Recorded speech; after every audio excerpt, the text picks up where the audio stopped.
BJP नेता विजय गोयल जंतर मंतर पर दिल्ली में कुत्तों के बढ़ते आतंक के विरोध में धरना दे रहे हैं। एमसीडी और दिल्ली सरकार के खिलाफ आप देखेंगे विजय गोयल मौजूद हैं, साथ ही बीजेपी के दो विधायक भी यहां पर नजर आ रहे हैं। ओपी शर्मा, मोहन सिंह भी से एक बार बात कर लेते हैं, लेकिन उससे पहले आपको दिखाएं कि किस तरह से सरकार को घेर रहे हैं विजय गोयल और आज का ये धरना इन्होंने रखा है। विजय जी, क्या मुद्दा है आपका? बसंत कुंज की घटना अभी हाल ही में हमने देखी, 2 बच्चों की मौत कुत्तों के नोचने से हुई है। कितना ये गंभीर मुद्दा है दिल्ली में?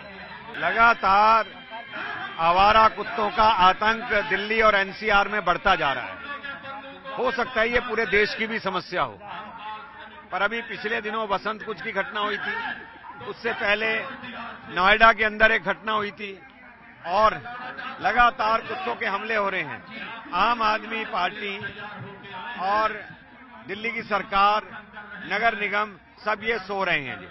अभी मैंने रिपोर्ट देखी है कि 2 अस्पतालों में 6 महीने में 58,000 कुत्तों के काटने के केस आए हैं।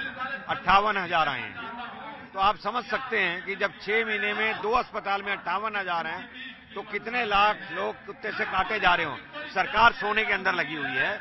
तो इसलिए जाहिर तौर के ऊपर बात है कि इसके अंदर ये जरूरी है कि कुत्तों का स्टरलाइजेशन बड़ी तेजी से होना चाहिए।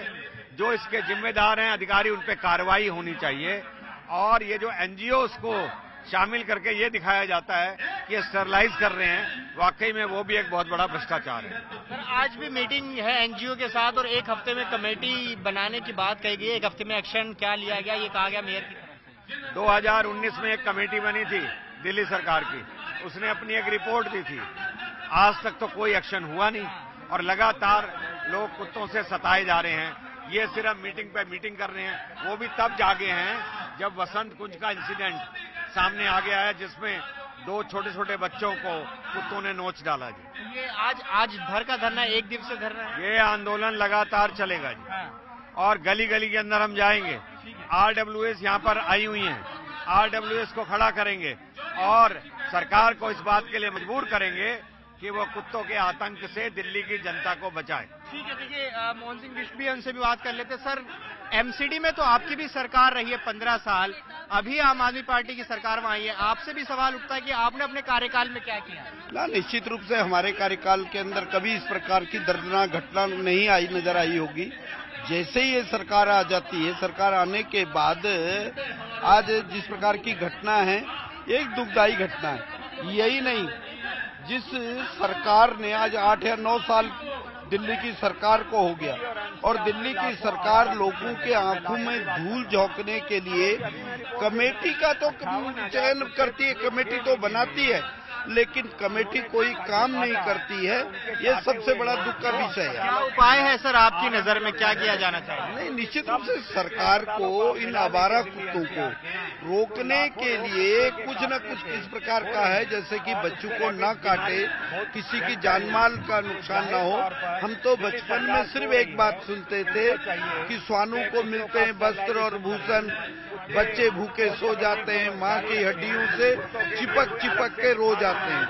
लेकिन आज सरकारों की क्या हालत है, ये आपके सामने है।